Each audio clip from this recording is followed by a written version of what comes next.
YouTube family, we are going to be doing something else that is a bit unorthodox for me, so stay if you feel called, otherwise go ahead and scroll along. Welcome to Peace to Ren, where we drop gems and we speak for them. Okay, so today is Mother's Day as I'm recording this. There's also the full moon in Scorpio in the next couple of days. Y'all have probably been feeling that energy as I'm recording this. This is a story time, a releasing ritual for myself, if you will.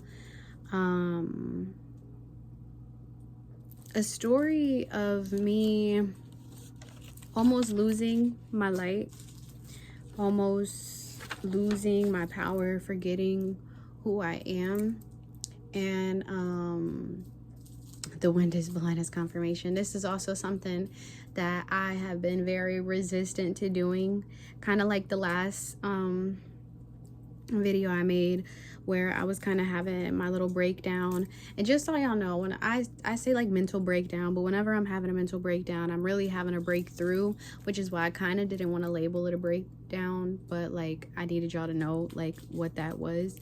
And breakdowns are not always bad because sometimes you have a breakthrough, right? So yeah, I guess this is gonna be another one of them ones. And this is just my truth.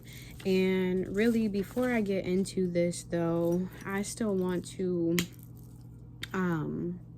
cleanse the space, okay? And I wrote down some things, so before I speak on or address the things that I want to speak on, I call in divine protection, I call in clarity, I call in courage. I offer this truth not from a place of blame, but from a place of liberation. I offer this truth to honor my voice, to honor my truth, to honor my throat chakra. It's also Mother's Day, so this is in honor of any women who may resonate with being a mother, whether that's physical, mental, spiritual, whatever it is. I offer this truth to honor powerful women, women who almost lost their way, women who almost lost their light. This truth is not just for me to express myself, but this is also for me to hold space for anyone else who may have experienced the similar things that I'm going to be speaking about today. This is for those women who were silenced, and you could be a man too and share this space with me, but this is really to honor the woman, because I just feel like the woman gets tore down and forgot about so often, okay? I'm honoring the voice within me that stayed silent for too long.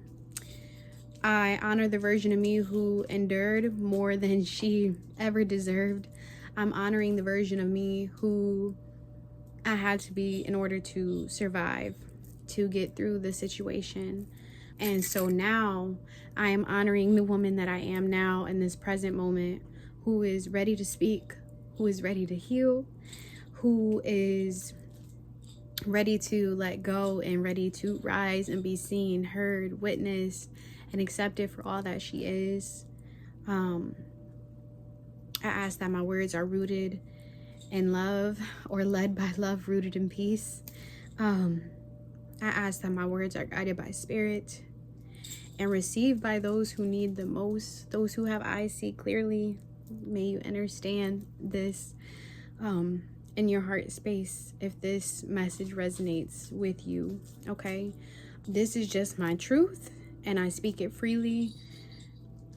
This is not a story to tell on or out anyone, which is why I've been afraid to speak for so long, because I didn't want it to feel like it was about outing this person, which is also why I'm not going to say names. If you know, you know, hey, that is what it is. But this is not a story that is focused on the abuser, for lack of better words, but this is a story focused on the survivor, the thriver, and me making it out on the other side, sovereign and whole, okay? So thank you for being here. Y'all buckle up. This is gonna get a little crazy. Let me finish cleansing. And what I'm about to share, this is not a story that is told out of bitterness, but this is a story that I am sharing for my liberation. Mine, and possibly even yours too. I've gotten so many women who have been afraid to speak their truths, who have been in similar situations, and it's really sad that so many of us have the same or similar stories. I now understand that I was entangled with what an energetic deceiver is what I want to say. I was using the word spiritual narcissist, but I realized that wasn't quite the word that I was looking for, because for some people, they know, but they don't really know. We have to remember we battle not against flesh and blood, but against powers and principalities. So it's really not the people. That's why we can come into contact with people who remind us of someone that we just left. It's the energy that's kind of following, if that makes sense. So yeah, I was entangled with an energetic deceiver, someone who may have wore the language or spoke as though they were, of healing, but he operated through distortion, and a wounded masculine, if you will, not necessarily in his essence or who he was as a whole, but the actions that he exhibited toward me, and probably even toward others. I know for a fact toward others, okay? And those actions deeply impacted my sense of safety, my truth, and my sovereignty. It impacted my light.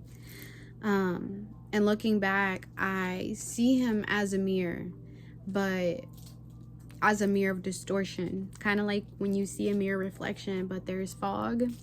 That will be a better representation of what it was. But he was reflecting the parts of me that were unhealed, and the parts of me that had hidden fears and shadows and things that I was afraid of facing. But even that in itself was a gift, right? Because it was a lesson that was wrapped in illusion, and it cracked me open to my own power. He was kind of like a catalyst, if you will. And again, I'm not sharing this to expose anyone. I'm sharing it to expose the pattern, to speak to others who may be caught up in a similar dynamic and may not know, or you want out, but you don't even know what you want out of because you don't even know that it's a problem, an issue. This is for those of you who are stuck in this kind of situation thinking that it is love, when really it's a spiritual predator that is feeding on your light. And again, we battle not against flesh and blood, but powers and principalities, 911 on the time. So it's not that person, that human, the skinly body itself, but it is whatever energies or spirit or whatever is living in them or on them, whatever shadows, entities, demons, whatever it is you believe in and want to call them. That is what I'm calling out today. Not the specific person, but the shadows that this person is carrying, okay? So after all that, let's get into this, right? Oh, and it's so hard too, because I was like really amped up and I'm like, I can do this. And then my nerves started feeling like really bad. And I'm like, I don't want to do this. And my flesh is resisting this truth, but my higher self, my heart, my soul, my spirit, my inner being knows that I need to release this and I need to let this go, because I cannot move forward.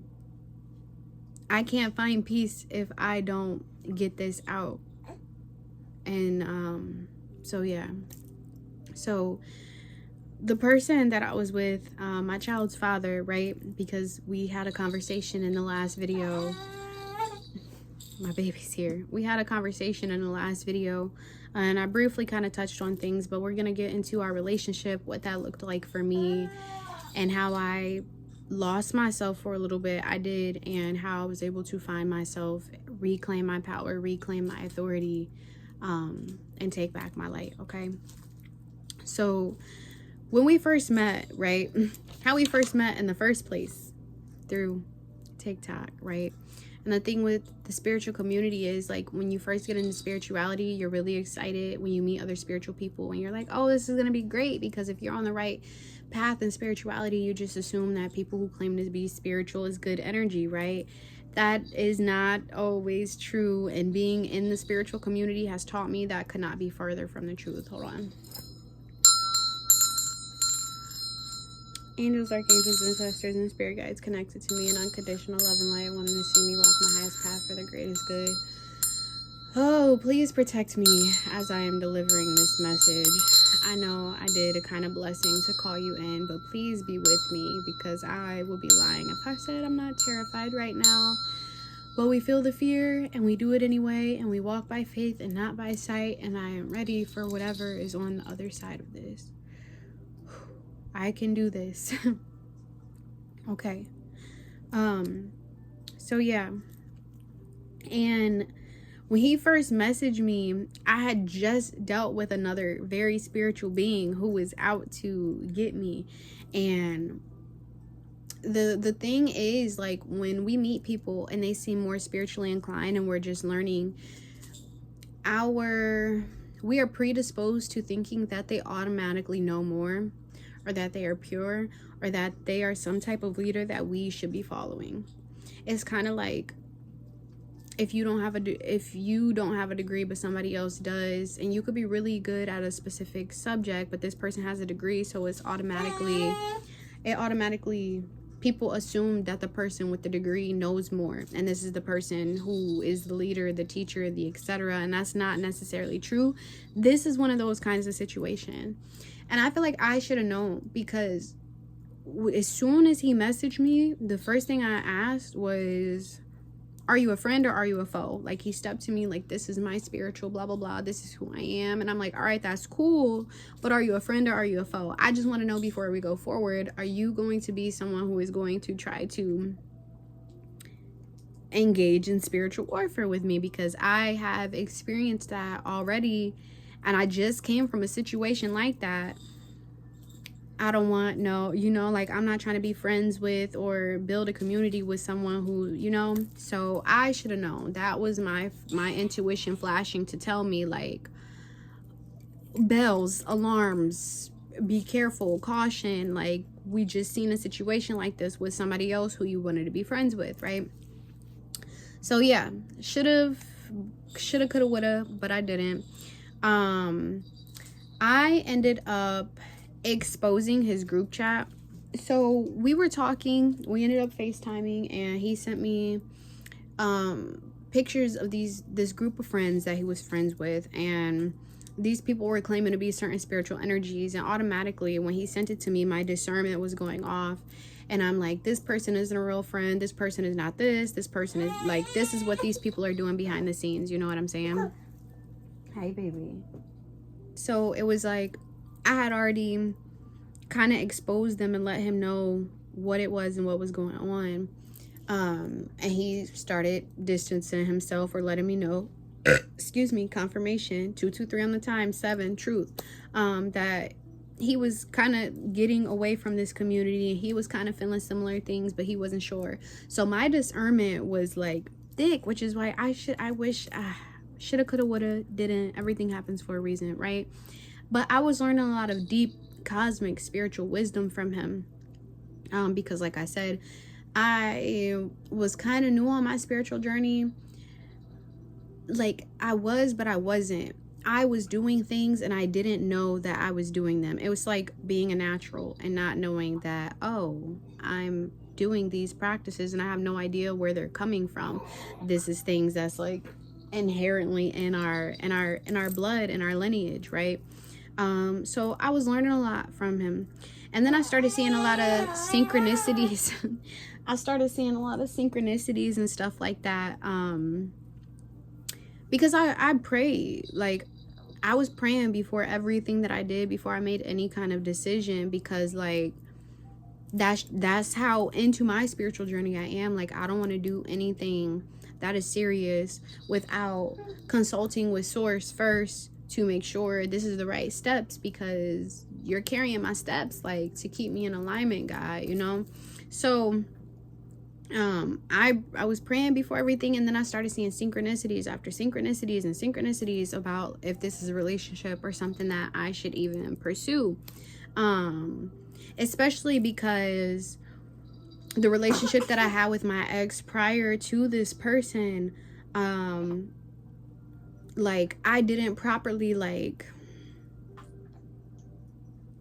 was I really over it? Like the way that I ended it and the way that like I was ready to end things, it was like I felt like I was ready because I was so excited with where I was spiritually and I really wanted to learn new things. And then again, like I didn't want to, with my ex, I felt like we were in two different spaces, and I didn't want us to regret not being able to follow our dreams or feel like we had to wait on each other to do what it was that we wanted to do, right? So it's like, God, you really want me to pursue this relationship with this person, knowing everything that has been going on with my ex and stuff like that. Like I said, I felt like I was really ready to move on with something new, since I had my reasons for wanting to leave my last relationship. And I thought my child's father was this missing piece. Y'all know we be seeing signs from the universe, so it's like, okay, and I'm praying and God is like, this is what you're gonna do, and it's like, okay, I'm scared, but I'm seeing everything that is telling me this is the truth, this is what I'm supposed to do, okay? Only to find out that for the 1000th time on this spiritual journey, that the good Lord, the good God Almighty, source, mother, father, whatever it is you believe in, was using me as bait again.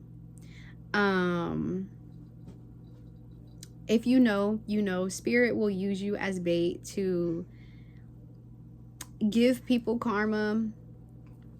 And we're not gonna get into that. Anyways, I was bait and baby daddy was pretty much used as a catalyst. In this sense, he would be a false twin, because I know at this point a lot of you have heard me call him a true counterpart, and some of you resonate with the twin flame journey. And I thought it was a twin flame because given the circumstances and everything that I was learning. But then I just found out about false twins. There's a true twin and there's a false twin, and trust me, there is a difference. And false twins tend to be catalysts. False twins are the way that people tend to describe real twins, because people say twin flames are very toxic and things of that nature. And no, it's not supposed to be. Twin flames are supposed to be Twin flames are supposed to be a mirror, right? So, look, y'all, we just gonna have to truck through this. Twin flames are supposed to be a mirror, but a mirror in the sense of they make you want to do better. A twin flame will make you want to grow, whereas a false twin tends to gaslight. And you'll definitely grow, but they will push you beyond your limits in a toxic way, and make you question yourself. And it's a difference. Look into it if that's something that you're interested in. But that's just to give you an overview, because a lot of you get stuck in situations like this because you believe that this person is your real counterpart or your twin flame. And we've listened to so many people talk about the twin flame journey and how it's supposed to be toxic and stuff like that. So we think that these are situations that we are supposed to stay in and live in, and this is love, and that could not be further from the truth. Okay, so yeah, that's the intro. That is how we met. That's the start of things. So now we met on TikTok, right? And he was living in a different state and I was living in a different state. And he was going through a situation, and so me being me and me thinking, okay, well, God has me talking to this person and this is something he wants me to pursue, then I should have him come here, you know, and move here with me. And so I offered, and that's what I did. And again, I prayed before I made this decision. I can't make this up. So that's another reason that this has been a very confusing journey for me, because it's like, God, why would you let me get bamboozled like this? I don't understand. Like, this is a lot, right? But things were good. And then it's like, I really thought this was what it was supposed to be, because people kept, like, he makes content as well. If you know, you know. If you've been following him the whole time, if you know about how long, you know. And so people kept commenting on how much he had changed and how much he has calmed down and things of that nature, okay? Because he was very chaotic before we met and before we even started talking and things of that nature. So I'm like, oh, this is a good thing. Like, people are saying, like, he seems calmer. He's living from his heart chakra and his heart space, and things are good, you know, and this is, you know, this is good. So another reason that I'm thinking, cool, this is all right, God, got you, right? Well, he made it to me and things were good for maybe about a month or so. Maybe about that. Probably it lasted for a month up until I got pregnant. Yes, we met and I got pregnant very quickly, which was like fine, because at that point it's like, y'all know when y'all get in spiritual relationships, it's kind of like, for those of y'all that may resonate with, y'all know the joke about women getting in relationships with women. I can say that because I dated a woman, and those relationships move real fast. Confirmation. That's kind of how it is in the spiritual community, okay? So yeah. So yeah, I ended up, we were talking about oh, but you know why? It's because when he approached me on a spiritual tip. So I know who I am spiritually, energetically, right? And so when he approached me, he had told me that he was this person spiritually, energetically, and we had past lives and things together. And so that is what made me think, like, oh, okay. And I did start to, like, I was feeling things for him when he had told me that this was his energy, because that is an energy that is aligned with who I am spiritually and energetically, okay? So it didn't feel like we were moving fast, because it's like we had past lives, we've been on each other, like we were meant to find each other, we were meant to be together. So when we were talking about starting a family and stuff like that, and then I really got pregnant, it was like, oh, okay, so this is real. And it was harder for me to get pregnant as well, because I have one fallopian tube, because I had cysts that needed to be removed, and basically I have one fallopian tube. So it was harder for me to get pregnant. So with this happening, me being in this 5-year relationship, we didn't do any of the things that we had wanted to do. We didn't get, you know, have a baby. We had a couple pregnancy scares, and I'm seeing all the signs and synchronicities, and God is telling me to move forward. So I'm thinking everything is 411 on a time. Like, that's what it is. And this is the person that I'm supposed to be with, right? This is my person. So yeah, things were good. until I got pregnant. And then we started having communication issues. And I should have known then, because I started seeing the red flags in how defensive he was and the way that he was deflecting what I was saying, but I ignored it because I know that he had been hurt before and he has his own trauma and things of that nature. So it was like, I didn't want to trigger him, I guess you could say. I rather, you know, when they say like you gotta pick your battles sometimes, it was that kind of situation. At that point, it was like, okay, well, I really don't want to argue about this because, you know, like, I love him, and God, if this is who I gotta be with, like, I don't want to start this off by having, you know, fighting and stuff like that, because it's gonna be a long life. It's gonna be, you know. So yeah, I saw the red flags, I ignored it. Okay. So boom, right? So we're going into first trimester now. And as we're about to go into this, I want to say that something I have wrote down is that, so there's a kind of harm, abuse, whatever it is. There's a kind of harm, and it's hard to name because it doesn't always look like abuse, which is why that's not really the word that I want to use, right? It is very subtle, and it's energetic, and it's like disguised and written and wrapped up in spiritual language, so it sounds all poetic and mysticky. And then, you know, with there being people who don't understand the spiritual, it can kind of sound crazy, and that's why a lot of us, we stay silent, because we sound crazy. And a lot of people don't believe in spirituality, or they already believe the stuff that we believe in is demonic and blah, blah, blah, whatever. So this harm, I don't want to call it abuse, is very hard to name. It's very hard to pinpoint. It's very hard to describe.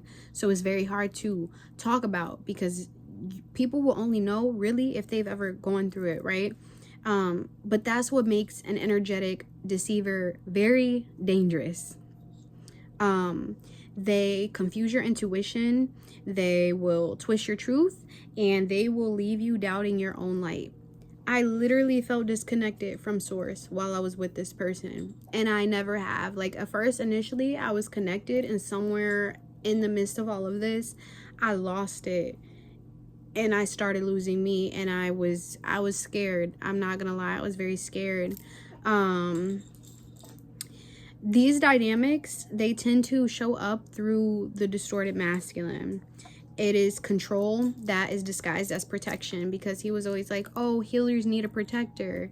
I resonate with being a healer. And yeah, you know, women, we're independent. Yeah, whoa, strong, independent woman, don't need no man. That's cool and everything. But a healer does need a protector. That is a spiritual dynamic.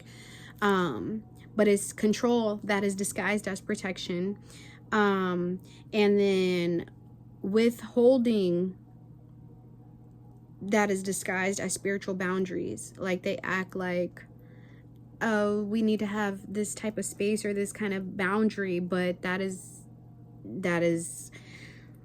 them withholding. That is them not wanting to share, not wanting to show their hand, if you will, lay their cards out on the table, right? And then there is manipulation that is disguised as teaching, leading. How I said, oh, I was learning a lot of deep cosmic knowledge and wisdom, so I felt like he was leading me, he was teaching me, but really it was manipulation. But at the end of the day, none of this is love, okay? So I just wanted to say that before I get into the rest of this, because now we're about to go down a dark path. I will say there's a lot of trigger warnings. Again, I didn't necessarily want to use the word abuse, but there are some things that are going to get very dark. I appreciate you if you have stuck with me this long, but this is going to be very triggering. So if you are not ready to hear some very deep, dark things spiritually, mentally, emotionally, and physically that I endured, I would advise you to click off this. If you don't feel grounded, I would advise you to click off this. If you don't feel safe enough to receive this information, that may expose a situation that you may be in as well and need to get out of or need help maneuvering through. I would advise you to watch this later at a time where you feel able to process this information and you feel safe enough to receive this, because I know that it is very heavy and deep and it is very dark, but this is my truth, and it's very dark because I came this close to losing my light, and that one saved my light. And isn't it funny, I have her in yellow today. Was not planned. I got a lot of blue on for my throat chakra, and it doesn't matter. I'm not going to explain. Just signs and synchronicities. Just know that one saved my life, saved my light, whatever. And I saw 1010, new beginnings, okay? So, first trimester of pregnancy, right? My hormones had me sensitive. For those of y'all that know, I'm already extremely sensitive. Yes, I am an empath, clairsentient, whatever it is that you want to say. I'm already emotional. I'm already sensitive. I'm already a crybaby. Do not care, because that is one of my powers. But this is something that I explained to him even when we first met. Even because as friends, people need to know that I am very emotional. I am very sensitive, because in my life, what I have experienced is I tell people that I'm sensitive and emotional, and they're like, oh, it's fine, I can handle that. And then they get to know me, and it's like, girl, I do not want to be your friend anymore. You literally be doing the most. Girl, I do not want to pursue this relationship with you anymore, because you're literally, it's too much. Fine. Go find less. But I give that disclaimer up front because I know that I can be a lot. 11 on a time. But I've learned that's just me. So I've learned that can be a strength and a weakness if it's not balanced, but I'm okay with that. So that is my disclaimer to people that are new and wanting to have some type of relationship with me. This is family, friends, lovers, it doesn't matter. This is who I am. I don't want to have to apologize for that. But he received this disclaimer. But the first trimester hormones, nobody can prepare you for that. Nobody can prepare. I was not prepared for that. And he would get so upset because I was so freaking emotional. I was. And he would say things like, I can't expect him to show up for me right now while he's going through his own stuff. And then I would get in my head, because it's like, you low-key right. I knew everything that you went through when I had brought you here. And I know that you need to heal, and I know you need to, so it was like, dang, that's valid. But it was also questionable for me, because it was like, I wasn't the only person who wanted this baby, who talked about having a family at some point. So for you to say you can't help or you can't deal with my emotions right now is beyond me. Because you know that this comes with pregnancy. And this is just who I am on a day-to-day basis. But pregnancy has me amped up times 1,000. So, how is that fair? But me being understanding, you know what? That's valid. He did go through all this. I can't expect him to show up for me. But it was also extremely lonely. Because it's like, but we're having a baby together. I don't want to feel like I'm in this by myself. I shouldn't have to feel like I'm in this by myself. I always said, if I had a pregnancy, what it would look like and what it was going to be like. And this is not it. This is a horror story, quite literally. And we're only in the first trimester. So with the spirit and the past life illusion that I had, the spiritual past life illusion that I had, because remember, I'm thinking we're past life soulmates, etc. It was fueling my dream. So again, I felt like this was just something that I had to endure. And now it's like, but am I being gaslit? And then I'm kind of gaslighting myself into thinking and believing what he's saying, which like is kind of true, but also I'm being manipulated. My energy is being manipulated so that you don't have to deal with me. Like, you see what I'm saying? And I started blaming myself for our issues. Do you know how hard that is as a new mother, as a newfound pregnant woman? And I'm able to have kids, and that's great and everything, but now I'm being told, you don't need that. Here, baby. But now I'm being told, you want to chew on the wrapper? Then I'm too much, right? And I started feeling like I needed to show him more grace and space, more grace, more compassion, give him some space, because he's endured a lot before he made it to me. So I shouldn't dare be asking him for things. It doesn't matter if I'm pregnant. I should be letting him do his thing. Come here. What's your little yellow outfit on? You say hi. My little sunshine. So yeah, that. And then it was even harder because in my first trimester, because my emotions were so intense, this is where I said it's starting to get dark. Okay, you guys, trigger warning, I used to have those kind of thoughts, and I hadn't had those in a very long time. But this first trimester, going through this stuff with him, I started kind of going back to that headspace. I was getting very depressed. I had anxiety, and I started having those really bad thoughts and of wanting to, I wanted out. I did. I wanted out. But it's like I'm low-key trapped because like I'm pregnant, and I feel like how I could never do that. I'm carrying another life. So to not want mine is very selfish, because she has a fighting chance first trimester, not really knowing, you know what I'm saying? So it's like, how selfish am I to be thinking like this?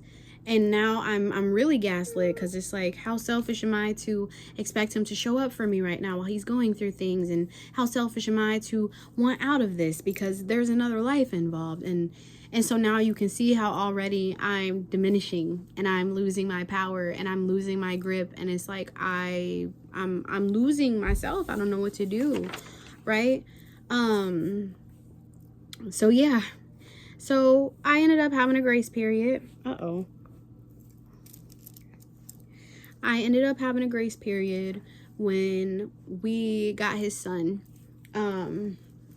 which was not easy. I'm not even gonna get into the situation with his other child, his first child's mother. That was a whole thing. Those of y'all who have been following along and y'all seen the stuff that has happened on TikTok and stuff like that, y'all know it is crazy.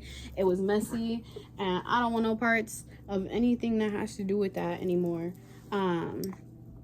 So we won't get into that, but we got his son, and that kind of calmed things down between us, and it helped me a lot, because when I got pregnant and while I was going through all of these emotions, I started thinking, like, as badly as I've always wanted to have kids and have a family, I was like, oh my God, I'm actually pregnant, and I don't know if I can be a mom. Mommy needs those notes, baby. Girl, I was like, I don't know if I can be a mom. It's my paper. You don't want to chew on that. It's got ink on it. But yeah, so I started questioning, like, I don't think I should do this, right? And what if I'm not a good mom, and what if I don't know what I'm doing, and what if I end up like everybody before me? Oh, I'm so sorry. What if I end up like everybody before me and the things that I saw, and it just doesn't work out? Like, what if what if I can't do it, and it's too late now because she's here? Excuse me, confirmation. And what if I can't do it? So when we got his son, it calmed things down between us, because he was really happy to obviously have his son. But also for me, it taught me that I would be a damn good mother. Dang good mother. Sorry, baby. As much as I was afraid, I know I said sorry. As much as I was afraid, having his son, it taught me a lot about myself, and it taught me how to nurture and to be a parent. I've babysat and I've kept so many people's kids. I've had all kinds of kids, but never any that were supposed to be my own. So even if that was technically his son, I treated him like my own. And I taught him so much. He wasn't really talking. He really wasn't like eating like real food when he came. He really only wanted like junk food and stuff like that. So like I introduced him into fruits, and I got him to eat bread and try like actual healthy things like vegetables and stuff like that. Man, that was my baby. And he was so protective. He used to love to like lay on my stomach and stuff like that. So we had a lot of bonding time. We would play. It was just a lot. I would take him outside and I would pick flowers and stuff like that, and we would be sitting outside, and he liked to like play with the rocks and his little dump truck and things like that. And when he saw me picking flowers, he started picking flowers, and he would pick the flowers and he would start bringing them to me. Like he would go pick flowers and he would bring them to me, to give to me. And I was just like, oh. And it was just, like I said, it just kind of let me know, like, okay, maybe I am gonna be a pretty good mom, you know. Because it's different watching other people's kids. Like, you can give them back, but when you have a kid that's supposed to be yours, you're in it for the long haul, it's like, dang, I can't get these kids back at the end of the day, you know what I'm saying? So yeah. But also, as much as he calmed things down between us, he occupied me and my time while my child's father was able to work, right? And so with that, I was submitting. I was being sat down because I had his son there with us, and I was pretty much caretaking for him and watching him. So I was sat down. I was kind of forced to submit. So of course, things were very calm between us for a while, because it's like I had to be the mom, cook and clean and put the baby down for a nap and when it's bedtime, and change diapers and baths and all kinds of things, right? So of course things kind of calmed down between us at that time. And then he started talking about polygamy at some point, and that is something where I'd be like, no, I'm not doing that, because I don't believe in sharing my person. But it got to a point, this is how I know I was losing it, because then it got to a point where it was like, you know what, okay, polygamy, well, these will be the rules if this was a thing, and y'all can sit here, y'all can make fun of me, y'all can call me stupid. I've had all, and people don't even know any of this information, but people were already laughing at me just based off the way that I was moving and the way that I was defending him. So I don't care who watches this and who judges me. I'm telling you this because this is my reality. This is the darkness that I walked in. And this is how I nearly lost my light, nearly lost my life to another person. So judge me if that's what you want to do, but this is my truth. I have no qualms with this. Me, at the end of the day, I'm connected to source. I'm good. I'm not worried about nothing. So whatever you got to say, whatever you got to project, I'm not worried about it. Just so y'all know. Don't know who needs to hear that. Spirit is guiding me to say that. So it is what it is. Laugh if you will, but you laugh so much you don't know when you become the joke.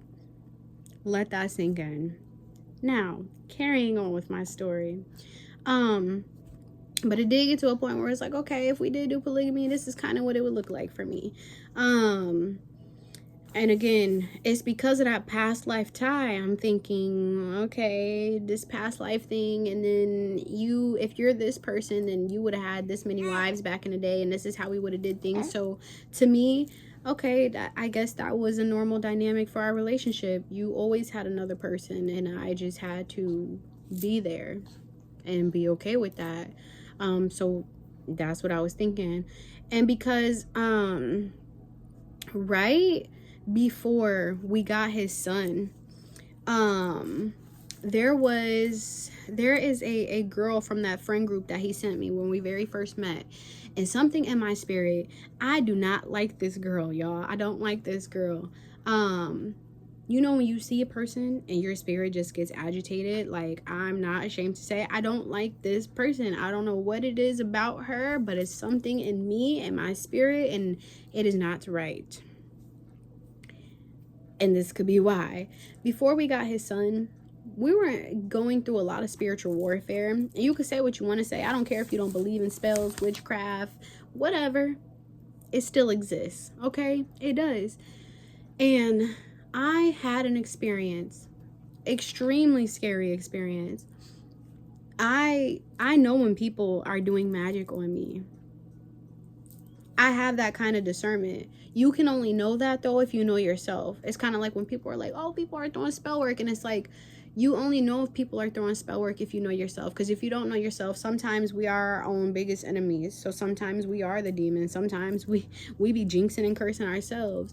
But if you really know yourself, you do know when there's genuine spell work being done to you and from where it's coming from. And my spirit team alerted me it was coming from her, and I do not like this girl, and I'm not sorry for saying that. Your spirit, it doesn't lie to you. It doesn't. That's your discernment going off for a reason, okay? It keeps you safe. I don't know what was happening this night, but I had been picking up on her energy, and it was bothering me. And this had been a few nights. This was happening for a little while. And I literally felt somebody trying to step into my body. Y'all know how people get possessed and you can see the spirit like go into their body? It literally felt like a spirit was trying to step into my body to wear me.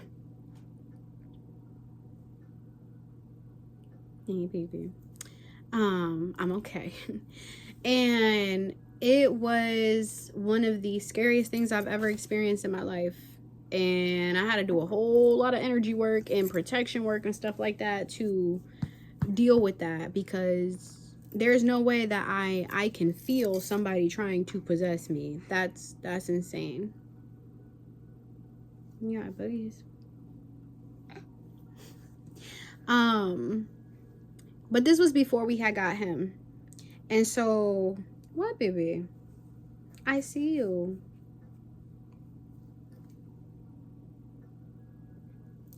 Thank you.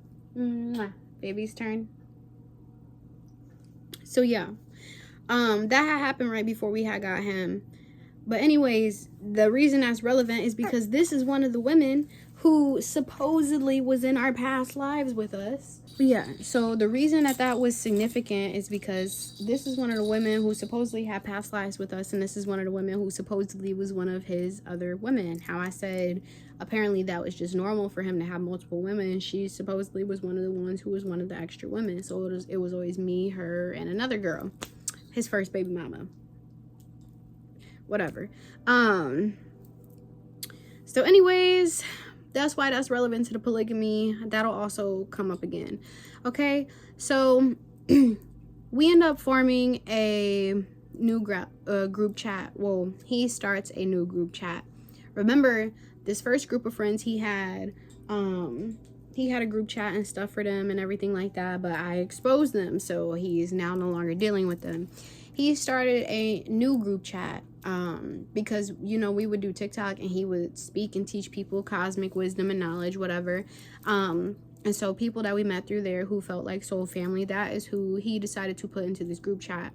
And we were all a big happy family for a while and everything was good. We had a son, we had our group chat, our soul fam, whatever. And then his baby mama starts lying and a lot of drama and stuff, and she's taking it to TikTok and things start to get messy. Also within this group chat, I felt like it was a lot of very fake energy, and I tended to be neglected. A lot of people were praising him as a cosmic father and things of that nature, but nobody ever really listened to me unless it felt like he had to tell them to listen to me. They didn't really acknowledge me and my dynamic. It was like everything was about him and the knowledge and stuff that he was teaching and the chaos, but nobody actually really was there for the peace and the real wisdom that I was bringing, unless he told them to. It was a very strange cult-like dynamic. I'm so serious. He literally had to constantly tell them to respect me. And I should have known then, like, I shouldn't be in this space. I should not be begging people to respect me, to see me, to acknowledge me. That's crazy work. Like, anyway, and it wasn't everybody and it wasn't all the time. It was just certain things, but with spiritual warfare and magic and all kinds of things at play, it was very icky and very messy, okay? So that is something else. Also, this girl that I said that I just did not like her, he convinced me to let him talk to her for spiritual knowledge, for whatever she knew, so he could get downloads about spirituality, because she knew spiritual information that we didn't know, or at least I didn't know yet, because I did the channeling, I did the scrying, I did the Akashic records and things like that. And I feel so stupid, y'all. But I've been showing myself compassion. Like, I'm not stupid. Like, love will really have you in some crazy things, and we can't judge ourselves for that. We can't. Like, I feel stupid, but that is what it is, you know? In hindsight, I got what I needed to out of the situation. But yeah, so he started talking to her. You do not want this sock, girl. Hold on. So he started talking to her because of spiritual information that he was wanting. He said that we needed, and she had it. And so he pretty much kicked me out of his lives. He told me I wasn't allowed to come into his lives because he told her that we had broke up so that they could talk. And he was kind of letting her moderate and stuff in the lives or whatever. So I wasn't allowed to be there, and they would be on the phone at all times of the night. Like, one time I got up and it was like 3, 4, 5 a.m. I don't even remember, but it was like the crack of dawn, and I was crying and I was upset because he was in the other room. And I'm like, what are you doing? And he was like in there talking, and I'm like, okay, but like, what are y'all talking about? That is so, because like, there's no way that you're not trying to do something more than what you're saying, because why do you need to be talking to her at these times of the night? And I was upset, but he told me it wasn't nothing. Whether it was or it wasn't, I still to this day don't believe him, and spirit told me that it was more than what he is saying that it is. Whatever. Confirmation honk. But yeah, that whole situation happened. So I'm losing myself, y'all. I'm losing boundaries, as you can see here. And again, like, it's like, how do I call this abuse? Because who's gonna believe this? Like, to other people, to normal people, they're gonna say that I'm just being stupid. I'm lacking boundaries. It's not technically abuse. He hasn't said anything that's too crazy out the way yet, but it's like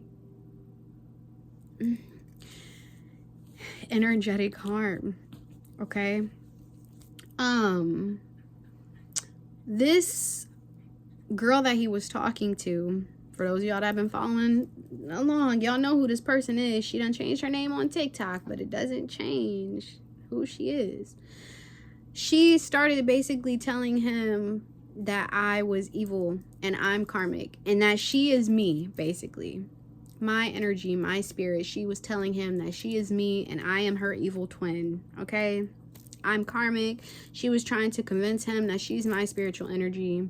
And that started to cause more tension between us, because now he's thinking I'm karmic, I'm an op, I'm out to get him, I set him up, whatever.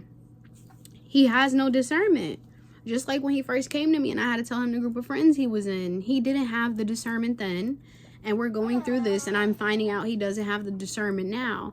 But I didn't put it together that that's what it was. I'm just like, bro, like, you have trust issues because of your traumas, which is still true. But it's like, you really have no spiritual discernment. You don't know how to listen to it. But I'm over here listening to you and allowing you to control me and my magic and use me as your spiritual weapon. Losing myself, y'all. Allowing him to utilize my light and to take me out of it, and for me to be in his shadow and his darkness. He at some point convinced me that she was above my spiritual ranking, and it got to the point where he made me apologize to her for the greater good. I needed to apologize to her for the greater good. What are you laughing about? See, she's laughing. I needed to apologize to her for the greater good, because we needed to get along for the sake of the universe, y'all. Come here, baby.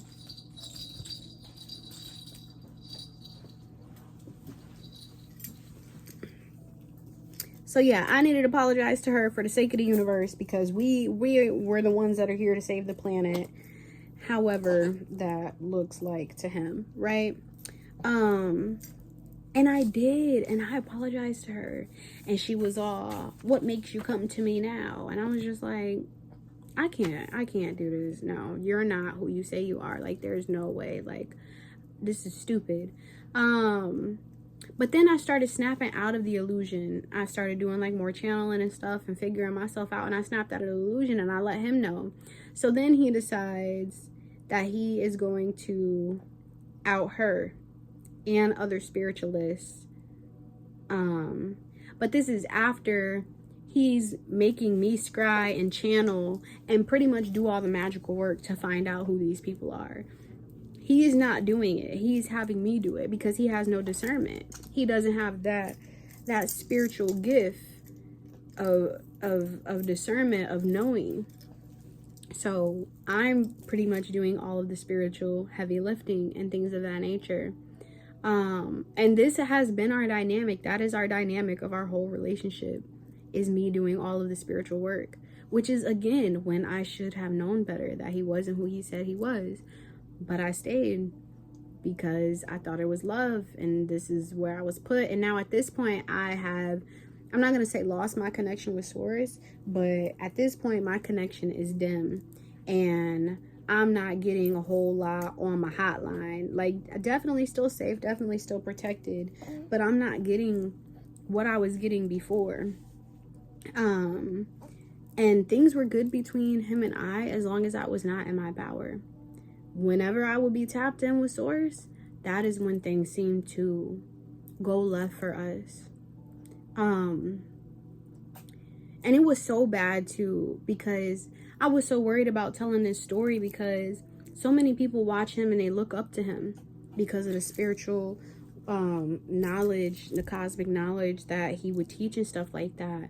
But it was like a lot of the stuff that he was teaching is stuff that you can read in books. It's not necessarily like it's like downloads that nobody would know or they haven't found or figured out yet. And it's not to like discredit him, but anybody can read a book and make it sound good. And I'm sitting here telling y'all he has no spiritual discernment. I was doing the channeling for him. I was clarifying for him.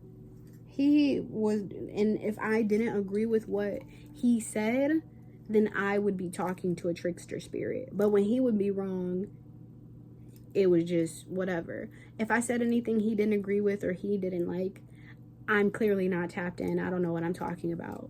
But he was still asking me to confirm and check in with his downloads. And 9 times out of 10, I was correcting him, because he has no idea. He doesn't have that spiritual ability.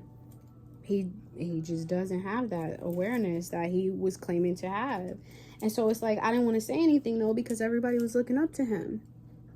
He literally, like, it was literally like cult behavior, especially when we got the group chat. He was having everybody go into other people's lives, and like, we would be in spiritual warfare. So people would get in there and be talking stuff, being messy, blah, blah, blah, kind of fighting with them.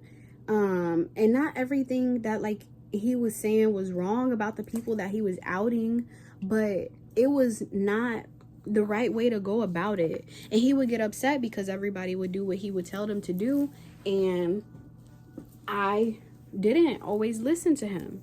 Like, I didn't do it the way that he wanted me to. And he would be like, why didn't you say XYZ ABC? Everybody else is in here saying XYZ ABC, and you're just, and it's like, I don't want to do that.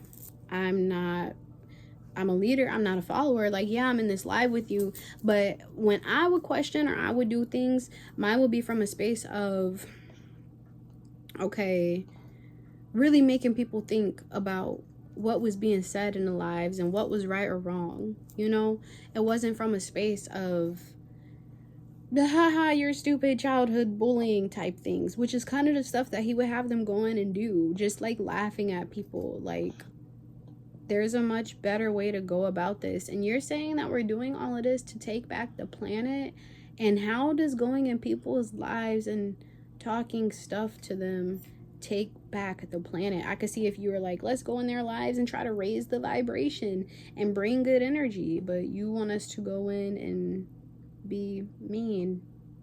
I don't like it. No me gusta. I don't think I want to do that. So yeah, that's scene 2. That's about second trimester, but wait, because there's more. Okay, so fast forward.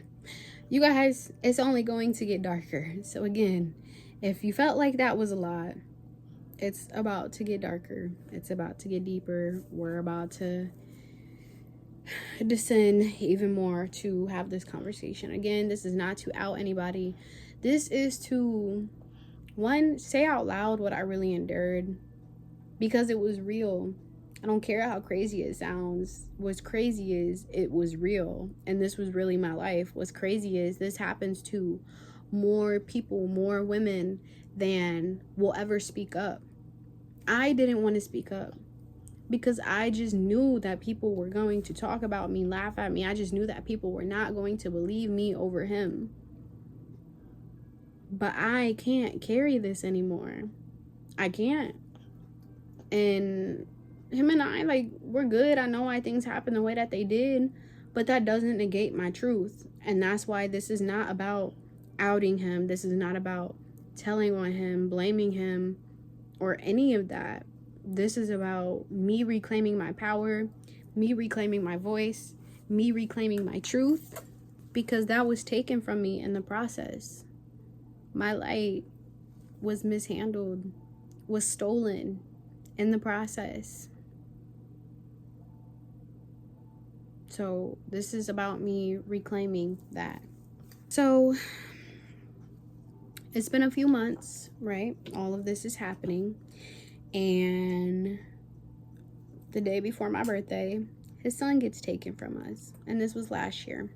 My birthday is on May 18th, y'all. If y'all are watching this and y'all want to donate or do something nice for me, my Cash App and donation things will be linked below. If you follow my TikTok, that's always a thing. So yeah. His son got taken away right the day before my birthday. It sucks too because he got taken based off lies. Like, the things that his child's mother said about him, it wasn't true. The reason that they came to pick him up. So it's really sad because there are things that he definitely has done that warrant some type of justice. But the things that she said were just straight up lies. And that's why I say it doesn't matter how I feel about him. Even the way that he did me, it doesn't negate anything that happened to him that was kind of unfair. But also, karma is karma. God will take justice into their own hands. So like, that is what it is. But she told a straight up bold-faced lie. And it was really sad because, like I said, I looked at, their son as my own. I was caring for him for 3 months. And we were bonded at the hip. Like, he was so, like, not very affectionate, but when he got there, like, he always wanted cuddles. He always wanted a hug.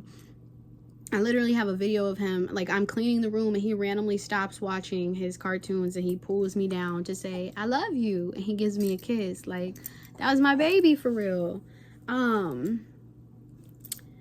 So everything starts to fall apart after his son gets taken, because now you can imagine how somebody will feel losing their child to bold-faced lies, right? So we can't even discredit where this anger and his hurt and pain is coming from at that point. Then our group chat starts turning, and things start going left in the group chat. And then we start going through very deep psychosis, spiritual psychosis, like losing ourselves. This is where, when you are not grounded and everything you do, talk, say, like, everything is spiritual, you start losing your mind. You start losing your mind. You can't even decipher reality, what's real from what's not. Okay. And he starts, hi baby. He starts isolating me from others. he had already did that a little bit, like deleting contacts or like telling me he didn't want me to talk to certain people and stuff like that. But now he's really isolating me from other people, and he starts to get colder, and he's a lot more distant and independent and not really wanting to be around me, leaving, not letting me know where he's going and stuff like that. And then he starts to project on me, and now he's telling me that I'm working with these two women that I told y'all I don't care for. He's projecting his darkness onto me and telling me like, oh, this is what you're doing and XYZ ABC and stuff like that. And now I'm starting to feel possessed, because somebody tells you something so many times, what happens? You start believing it. That's why, like, when you get bullied when you're younger, and then you start to believe, like, oh, maybe I'm not pretty because they said XYZ ABC. So yeah, it was going down, y'all. I started believing. Good job. And I started getting confused. And then things started going left with where we were staying, which I can't really get into that because of legal reasons. But it was getting so bad where I was staying at that at some point we went and we slept outside at a tent. In a tent. And I didn't have to because I was living there, but me, like, that's my baby daddy, and with the spiritual stuff he's going through, and he just lost his son, and he really needs me to be here for him right now. I listened. I did. Hi, baby. You're so cute. Mwah. So yeah. Fast forward, after that situation happened, you know, we're apart for a while, and I end up moving with my parents, and he ends up moving with me. Now we're in 3rd trimester, and it turns to hell. Thank you again if you have been following. It's about to get extremely dark. Okay, this is the worst of the worst. Not even going to lie to y'all. Okay, my 3rd trimester turns to hell. It's good for a little bit. When he's grounded, it's fine, but once he is all in that spirit realm, playing in that stuff, it goes downhill from there, and there's nothing you can do or say to help. You want this, baby? You got hiccups. You don't want that? You tired? So, hi. You say hi. That's you. So, and the reason I say it gets darker is because now there is more channeling, and he's constantly having me contact dark energy. And it's no bueno. It is no bueno.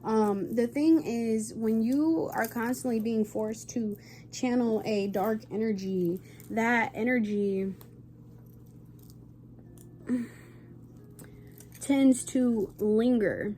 And me being a person who has a light, dark energy is attracted to a light. So me being a conduit, me being a channeler, every time I'm channeling this dark energy, it tends to want to stick in that space. And anybody who knows, who is an energy worker, light worker, energy healer, etc., knows that it takes a lot to cleanse and protect yourself. And I haven't been able to do much of any of that because he is now convinced that I am again out to get him. I'm setting him up. I'm evil. I'm not who I say I am. So he is now not allowing me to have access to my spiritual tools and things to cleanse, to ground, to connect with spirit. He is now taking all of those things. And then he would ask me to take him places, to drive him to certain places, and it would be like forced car trips. Like one, I really didn't want to go to these places, because every time we would go, he would act out one, in public, and it's embarrassing. Two, I'm third trimester pregnant. I'm uncomfortable. I was huge, if y'all seen me, and I'm little. I'm only 4'11", and you're constantly wanting me to drive you places. It's hot. It's the summertime as I'm in my third trimester, burning up hot. Have to sit close to the steering wheel. Nothing was fun about it. And then we would get to these places and he would act out, and it was embarrassing. And it was just like, I'm constantly hoping that we're not going to be arrested because of the things that he is doing. And it was so many things where it was like, why didn't I say anything? Like, I could have stopped it. I could have did. And this is something I've been working in therapy with my therapist on, because she asked me about it. And I actually haven't told anybody this, but like, when we would go places and take the car, because I don't have my own car, I will be driving my mom's car, and so if she sees this, she probably gonna be mad, but I didn't say anything because I was scared. So she has a push to start, and you know, like, if the key leaves the car, then if you can only go a certain distance before the car stops. But it would get to the point where we would go places and he would take the keys from me, and I'm assuming because he felt like I would try to leave him, because sometimes, like, if the car, like, I would unlock it, but you have to hit it twice to unlock the rest of the doors. It would unlock mine if I walked up to it and just pulled the handle, but you have to press it to unlock the rest, and his door would still be locked. So he would just assume that, I guess, I was unlocking mine and I was going to leave him outside the car. I don't remember. He's in psychosis and I'm an enemy now at this point. So he would, wherever we went, he would take the keys and he would take my phone. I had a Android when we first met, and I was happy with it. I liked it. But he wanted to buy me an iPhone, and I told him I didn't want him to do that. And I have trauma around people buying me gifts, especially like expensive things or things like that, because it's like, in my experience, when people buy things for me or they do certain things for me, they tend to throw it in my face, or they try to Indian give and take it back. And those are just issues I don't want. So I told him I didn't want him to get me the phone, even though it was supposed to be a late birthday gift for me. And he got it for me anyway, because I was like, okay, fine. Like, I do have trust issues around allowing people to do nice things for me, even though I do nice things for other people constantly. And I finally was like, okay, if you want to, you can, but you don't have to do that. And he bought the phone anyway. And just like he was taking the keys whenever he got upset or he felt how he felt, he would take my phone. He deleted... my entire iPad is deleted. Like, this is still the screen that he put up here. All my pictures, all of my contacts are deleted. He was deleting all of my messages. He blocked most of my friends or people he didn't want me talking to. He would get on my TikTok and he would delete content from my page because he said I was manipulating people. He was like, oh, you're not a healer when you're on here and you're doing channeled light language, or I chant, you know, like music, like I chant. And he would say that I was trying to manipulate the collective, and I'm evil, and I'm not who I say I am, and I'm not healing, I'm manipulating, and I'm corrupting, basically. So he would go through and he would delete my content, delete all types of things out of my TikTok, out of my phone. He would take the phone that he bought me and then be like, I bought it, I can do what I want. And it's like, this is exactly why I didn't want you to buy me anything. So that's why, like, when we would go places, I would be scared, because it's like, I'm pregnant, you have the keys, you have my phone, and sometimes we wouldn't always be in a public space where there were other people. So it's like, I don't have my phone, I don't have the keys, there's not really anybody around, I can't really, like, call the police, and I'm 3 months pregnant, it's hot, I don't know what to do, I'm scared. I'm just going to listen, because I don't know what you're going to do if I don't at that point.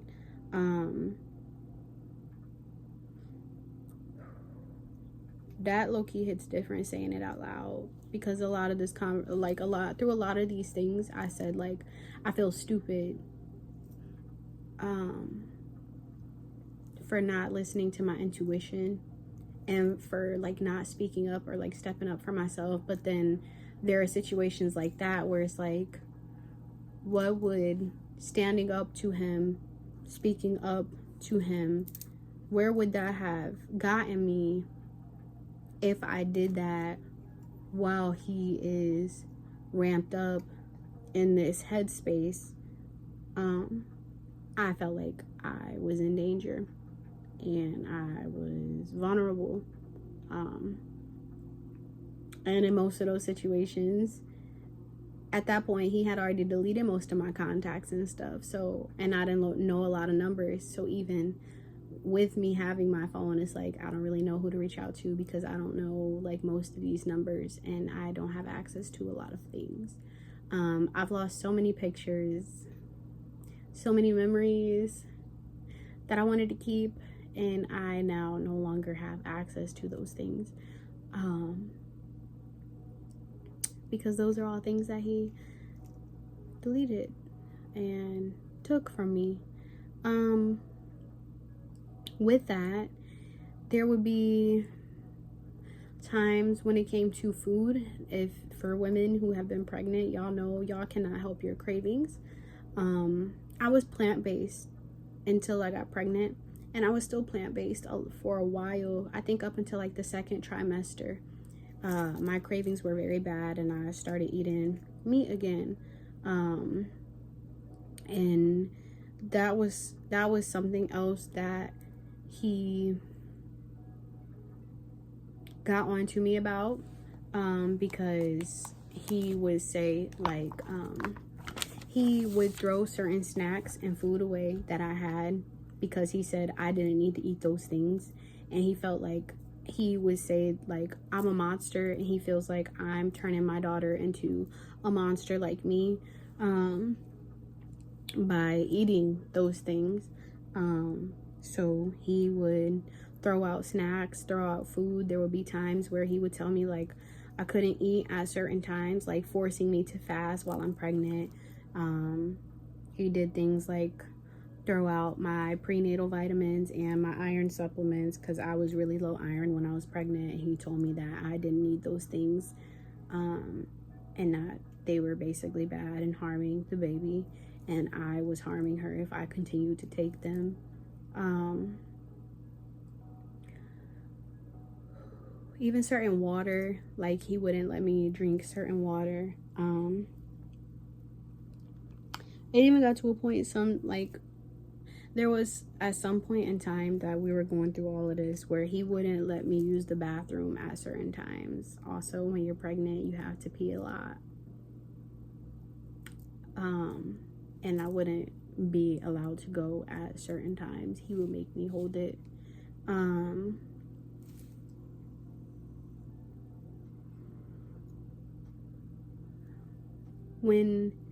When it comes to sleeping and stuff, I was very uncomfortable in my third trimester because I was really big. And I had to move a lot. You know, you have to alternate sides because sometimes you get sore on one side and you have to roll over. And because he was so far gone at that point, and he just constantly felt like I was trying to spiritually attack him, he would tell me like I can only face one way and I can't be facing him. And he didn't want me moving all around the bed because he felt like that was me doing spell work on him. Confirmation honk. I tried to sleep on the floor at some point because the bed is too soft, but then the floor was too hard after a while. So I would try to alternate between them, but it was pretty much like if I was in one spot, he would make me stay there. So if it was like I decided to sleep on the floor, he would be like, no, you need to stay down there again, because he accused me of doing spell work. Excuse me. Huge confirmation. What confirmation honks? My third trimester was hell. And then I was uncomfortable. The bed was too soft, the floor was too hard. So I started sleeping downstairs on the couch because it was in the middle. Like, I literally was like Goldilocks. And he was upset because I was staying downstairs, but it was hard for me to go up and down the stairs. I was having sciatic pain. I actually had to go in early because I thought my water broke, and she was on my sciatic nerve, and I didn't know what to do. And I was staying downstairs instead of being up here with him, and he was upset because he felt like I abandoned him at his time of emotional need. But it was like, I'm in physical pain, I'm pregnant, and you are worried about spiritual things right now, and I can't deal with it. This is quite literally like life or death type things. Yeah. Also, I didn't mention when the situation also happened at the house before we had moved here. At some point, because it was getting to a point where he was needing to leave that house, he convinced me to go with him, and we were just wandering the streets, and I was barefoot and pregnant. I was 6 months pregnant, just barefoot, wandering the streets, looking for whatever, and he almost convinced me to be homeless while I'm pregnant. I had to convince him that we needed to go back to the house to get my phone and my cards and stuff so that we had money. I'm pregnant, I can't be starving. Again, laugh if you will. Y'all can laugh at me if you want to. You think I sound stupid, that's fine. I do, like, I did feel like that. Like, I was really stupid for allowing that to go on. But you don't know what you would do until you're in a situation. And I genuinely believe things would have been a lot different if I wasn't pregnant. But at that point, I was so vulnerable. I couldn't run. I didn't have any type of physical agility. So all I'm thinking is submit so that I can get through this pregnancy and she would be safe. So laugh. Do what you will. But you laugh so much you don't know when you become the joke. And it's really sad that I have to keep saying this, because I haven't even uploaded it. But I'm literally... The thing about being a seer is you can see things before they happen. And there are some of y'all who don't even support me for real, but you've been flocking to my content to watch and hear my truth, just so you can laugh and see what part of the story or what part or role that you play and things like that. Karma is real. And a lot of people laughed at me for being deceived by him, but he duped all of you. And I'm the only person who was smart enough to figure him out and get away and take my power back. 333 on the time. Alignment. I'm gonna continue. Thank you, Spirit. Thank you. Please just continue to allow who needs to hear this to be able to hear this message. Despite those who will try to criticize and laugh at and ridicule me, I pray that this finds who it needs to find, and it saves the women that it needs to save, so that they don't end up in situations like I was in. And I hope that they have the courage and the strength and the protection to be able to get out of it the way that I did. I hope that they have the courage and the strength and the protection to be able to reclaim their power, reclaim their light. Because not everybody is so fortunate or lucky to have people that will believe them, so they will just continue to be silent out of fear. I would be lying if I said that I wasn't afraid to tell y'all this for this exact reason. But one thing I'm going to do is feel the fear and do it anyway. And y'all don't put no fear in my heart. God puts fear in my heart.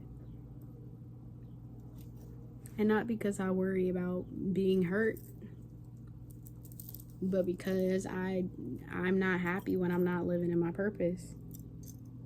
And I'm okay with being vulnerable and putting myself out there if it means that it saves or it helps someone else. because that's what a healer does. That's what a real spiritual being does. Let's move on. Fast forward back to third trimester. In addition to throwing out food and forcing me to fast and my sleeping and everything of that nature, he also wouldn't let me take showers at certain times or go outside at certain times. And about the final thing that started happening was he started to claim my spiritual energy. Like, he would tell me that he is who I am and I am who he is, basically. And I should have known. That just made me feel more discombobulated and dissected and in pieces, so that I wasn't able to function or be whole, because he was quite literally taking my power and I was willingly giving it over because I didn't have the power or the discernment or what was needed to say, no, this is not true. And then it got to a point where he threw out all of my spiritual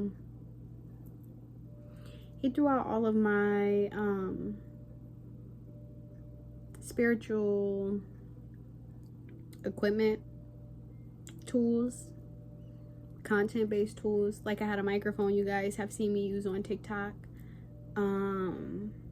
I had Beats headphones that were gifted. He threw out tarot cards, oracle decks. He threw out my prayer rug.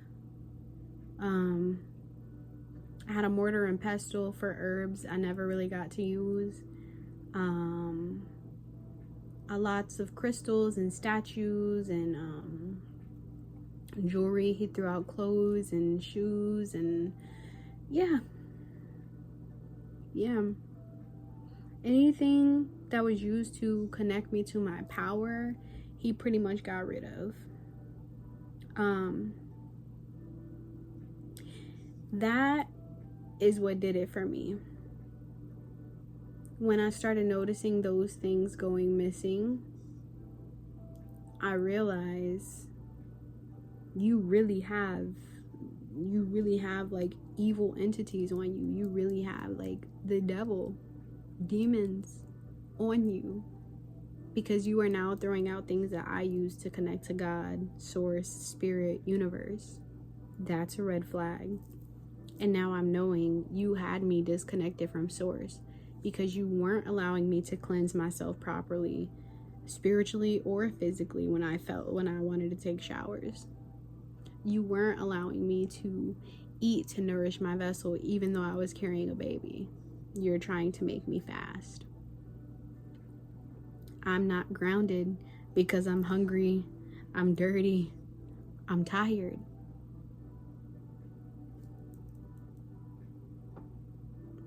Leviathan. I'm hearing Leviathan spirit. Is what if you have experienced similar situations, because I don't know why I want to cry. If you have experienced similar situations, we could be dealing with a Leviathan spirit, also a Jezebel spirit, when it comes to being jealous and trying to destiny swap and take your place and trade places with you because they're jealous of your power. They're jealous of your light because they don't have their own, because they refuse to do the work. They want you to do the work for them. It's like money laundering. You will be the place that the dirty money gets clean. So where their demons, their dirt, their filth, their shadows gets cleansed through you, through your light. And they get the clean money. So they get the light and you get the dirt. You get the dark, they get your light. It's a swap, an energy swap, energy manipulation.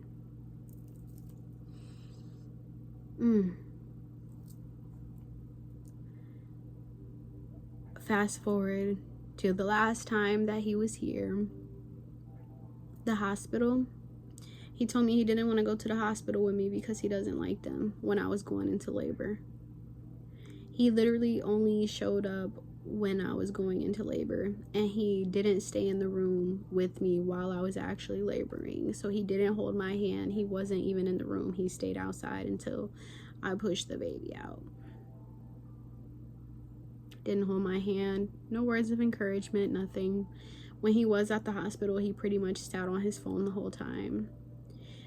Also, at that same time, he was telling someone else that he believes that she is his real goddess and they're supposed to be together. And this is while I was in the hospital having our child. Mind you, I was having complications, so I had to be induced and everything the night before. We almost lost her. But he wasn't there. And he just sat on his phone most of the time. And the first thing he said when she came out was, "Oh my God, you look like your mom. So now every time I get mad at her, I have to look at you." And I'm like, why would you say that to a baby who just got here? Yeah. He probably held her about 3 times in the hospital. He left after I had her. He went home. He didn't stay that night with me.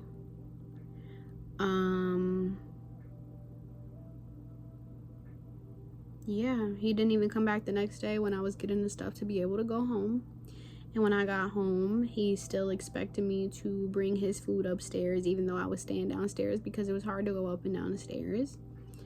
And he refused to help me with her. He didn't really see her, and he only held her 2 or 3 times that we were here. One is because I begged him because I needed to use the bathroom. He came down to do that, and she started crying when I came out, and he was like, "She's hungry," and forced her back onto me. And the other time I begged him to come hold her because she was upset and I was losing it. I was very emotional, and he came down almost 3 hours later, and he was like, "She's asleep. I don't see the problem." And it was like, "I called you 3 hours ago and you refused to come." And then we got into it, and so he didn't help me with her. He told me that I needed to get my bonding time in with her, and then he would step in and be a father, because he was picking up my slack spiritually, so he didn't have time to help me with her physically. And then we started arguing again. This is all the first week that we were home, and he was yelling at me and all kinds of things while I was holding the baby. We got in an argument while I was holding the baby in front of my parents, in front of my cousin. It was so embarrassing because it's like, this is not the circumstances that I wanted to have a baby in. And then it was like, I low-key was mad, like, "God, why would you let me go through this? Like, you told me." And it was so he could be a catalyst.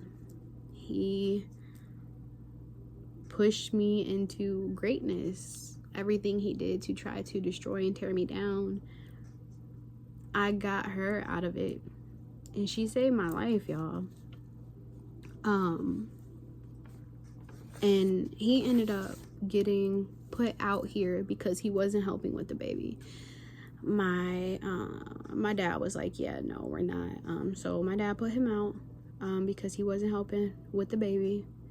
And I haven't seen him since. We haven't properly been together since. There was a time where he apologized to me and asked if we could try again, and I told him if we worked on the only way we could try again was if we worked on ourselves, and then we could try again, which he never really did. And we pretty much haven't been together ever since we had her in September.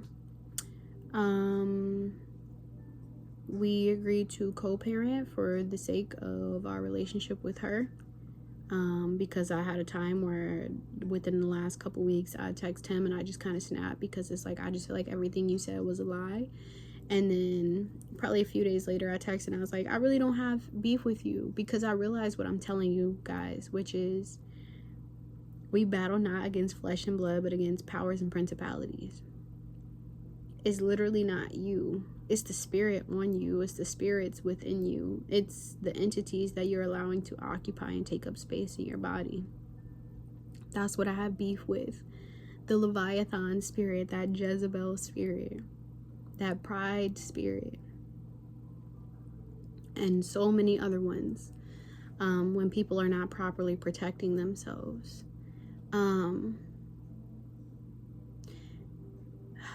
I really don't want to say that part. I have to tell y'all something else that happened, because there is somebody else out there in the world who has experienced this. With me channeling those dark energies, he would be having me channel the two women that I don't care for, because he wanted to have a conversation with them. He wanted to have some type of closure, or just to see why they're doing what they're doing in the spirit realm and why they're doing bad things. When I said the energy was getting really dark and the energy would linger, and he would have me channel them to have conversations. Trigger warning, y'all. Trigger warning, trigger warning, trigger warning.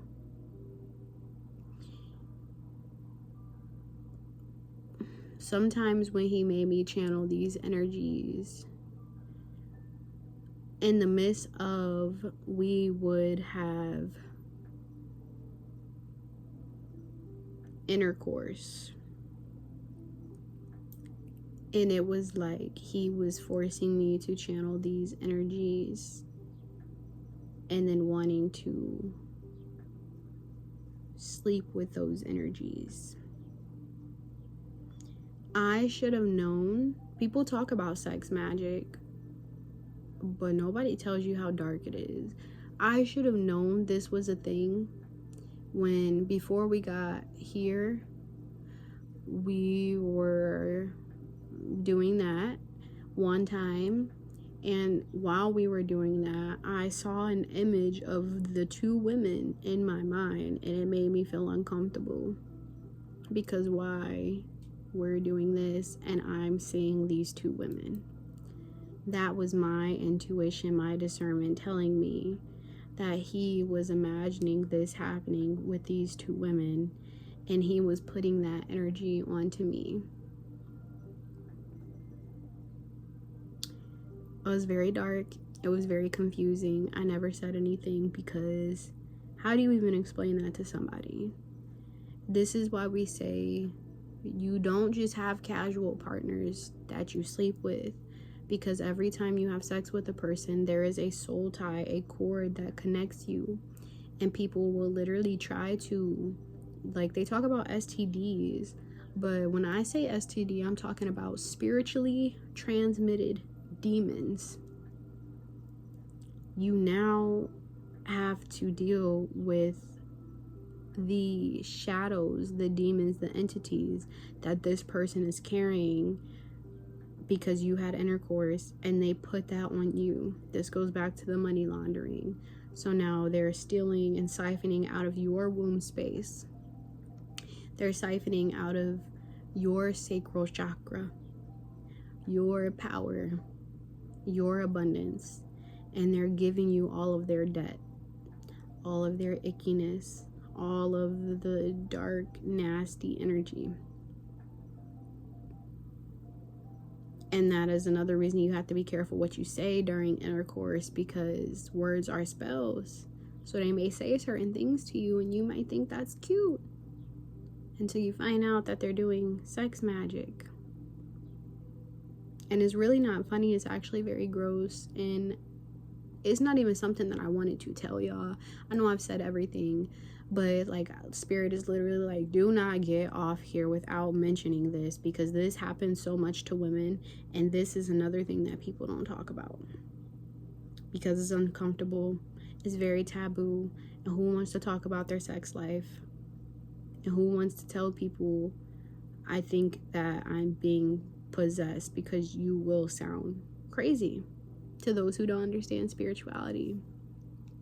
Another reason, again, I did not want to tell people my experience with this person. But I'm not telling it to tell on this person. I am telling it to free myself, to release myself from the stupidity, confirmation that I feel. Because I'm not stupid. I'm very highly intelligent. I'm very spiritually inclined. I'm extremely intuitive. I'm extremely goddamn powerful. Because if I wasn't, I wouldn't even end up in a situation like this. I'm extremely spiritually high ranked. I have so much light, so much abundance, so much wisdom. I'm so spiritually rich. I ooze prosperity. I ooze divine feminine from my head to my toes and down to my bones, to my spirit, to my soul. And that is why I was a target.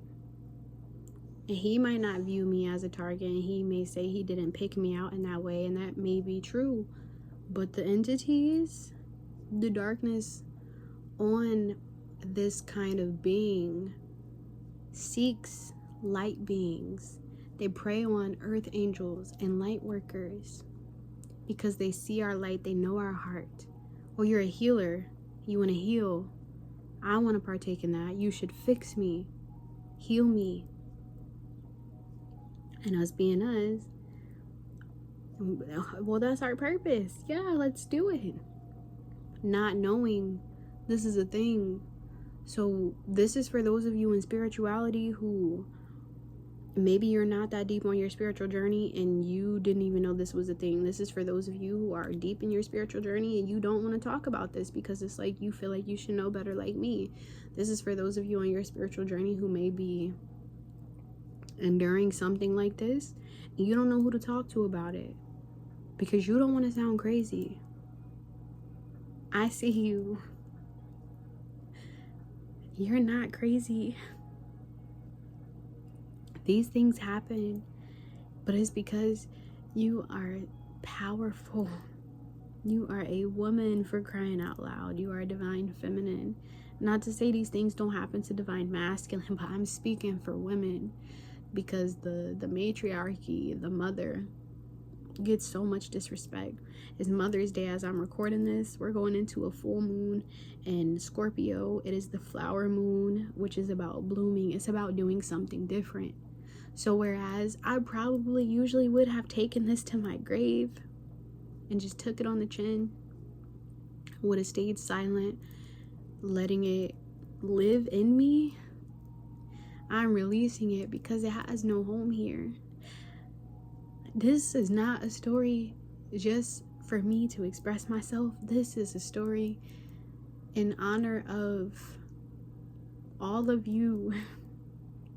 Even if your experience wasn't this serious, hopefully hearing this story will keep you from getting this deep into it.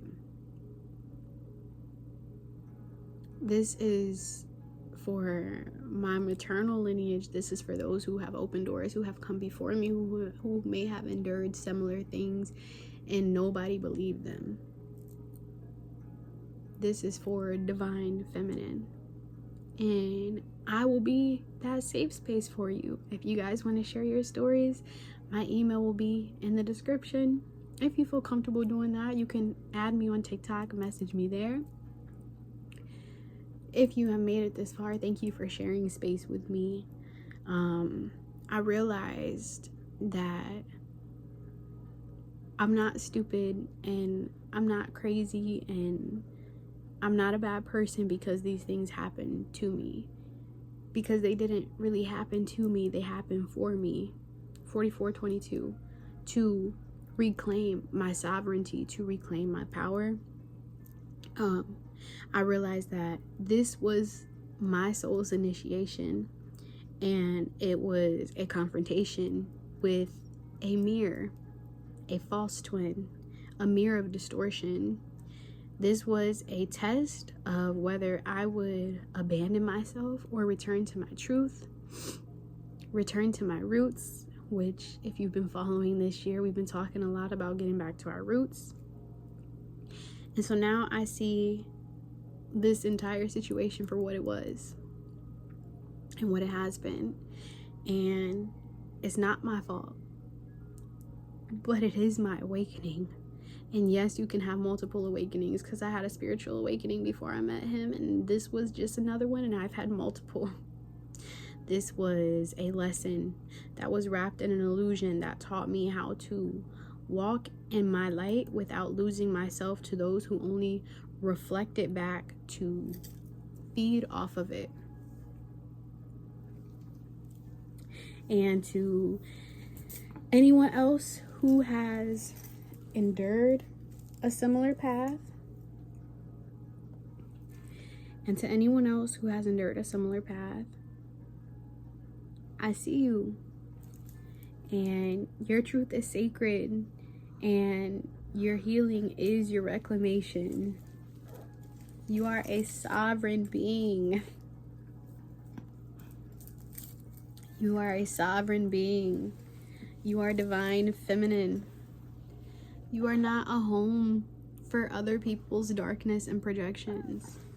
You are a safe space for yourself. You are love. You are wholeness.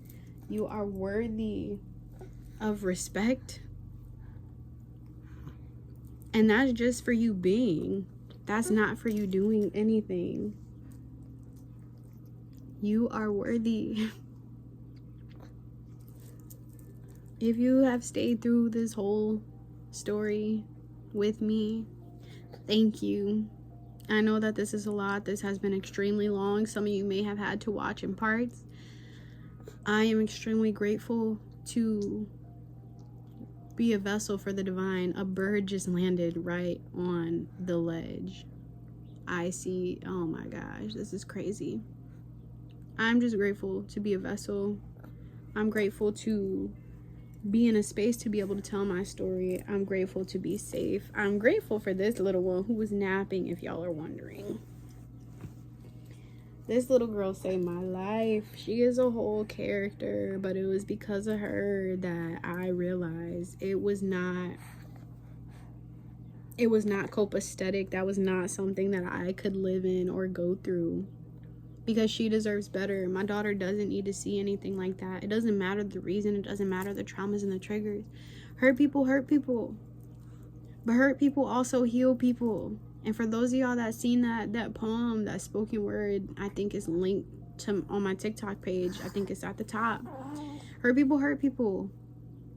Cool. But hurt people also know not to hurt people, because we know what being hurt feels like. So it doesn't matter what traumas, what triggers, what pains, none of that these people have endured that caused them to come and project that onto you. Because look at everything that you've been through, and you don't do that to people. So yes, you can have empathy, sympathy, you can feel bad, you can have love for these people, but love them from a distance. Have enough love for yourself to choose you. And if you have kids, have enough love for them to choose them and their safety, because this is the new lineage. Break the chain, break the curse. If you can't do it for yourself and you find that you have kids, do it for them, because you wish that your mother would have did it for you. And it's not to say that the fathers and everything are off the hook, but I'm speaking for a divine feminine, because too many of us have mother wounds, and that's how a lot of us end up in these situations, because of whatever we were lacking and we didn't receive from our mothers. And now we go out and we search for them in our lovers, and we abandon ourselves, and we always choose someone else. And that's not fair. That's not fair to us. And if you don't have a child, do it for your inner child. Because that is still a child that is worth nurturing and caring for. And show yourself some grace and compassion. Love these people. But love is setting boundaries. Don't abandon yourself. Don't abandon yourself for anyone else. Because it's not worth it. I was literally dancing with the devil. You hear people say that statement all the time. I was literally dancing with the devil themselves. I came this close, y'all, to losing my life and losing my light. Let me be your reminder that you are sovereign and you are whole. Without a man, without a lover, without a father, without a mother, you don't need that to be whole. You are worthy just being just as you are. And you don't need anybody to tell you any different. Okay? So, thank you for holding space. I pray that this falls on the ears that really need it. I pray that your feet are guided along your path. Your hands are blessed in all you touch. I pray you have the heart to give and receive love as it should be. I pray that you have the wisdom to embark on your journey with absolute clarity. I pray that you're able to utilize your discernment. I pray that anything that is meant for you and in alignment for your greatest and highest good is protected, and anything that isn't is removed off the path if you are ready to surrender it. I pray peace, prosperity, strength, and courage over you, and for those of you who are ready to tell your stories but are too afraid to do so because of what other people might think. And so maybe you don't feel safe enough to put it out there in the way that I am. But then come sit next to me and talk to me. My email is linked below. I'm doing some rebranding and stuff, but I'm a certified spiritual life coach. I do offer coaching sessions, or just, if you don't want to call it coaching, I have another name for it. I can't think of what it is. I think I actually call it light work. But I will always be here to be a safe space for divine feminine, if that is not something that y'all have learned about me by now. Okay, so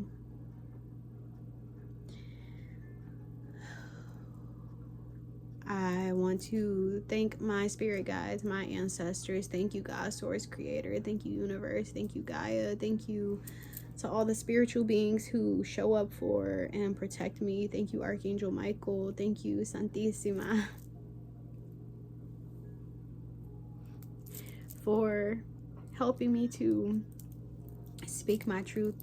Thank you for helping me to sever these cords and release the things that are trying to bind me to their energy. You have no home here anymore. And on that note, because this one is getting I love you guys, and I will see y'all when we get into whatever we get into when I message y'all next time. The next time y'all see me, we will have been through the full moon in Scorpio, that flower moon. So this is your sign to do your releasing. If you watch this before then, or even shortly after then, if you watch this within the time period of this full moon in Scorpio, flower moon, may you feel safe enough. May you feel ready to release what you need to. Okay? So this has been Piece of Ren, your light in the dark, led by love, rooted in peace.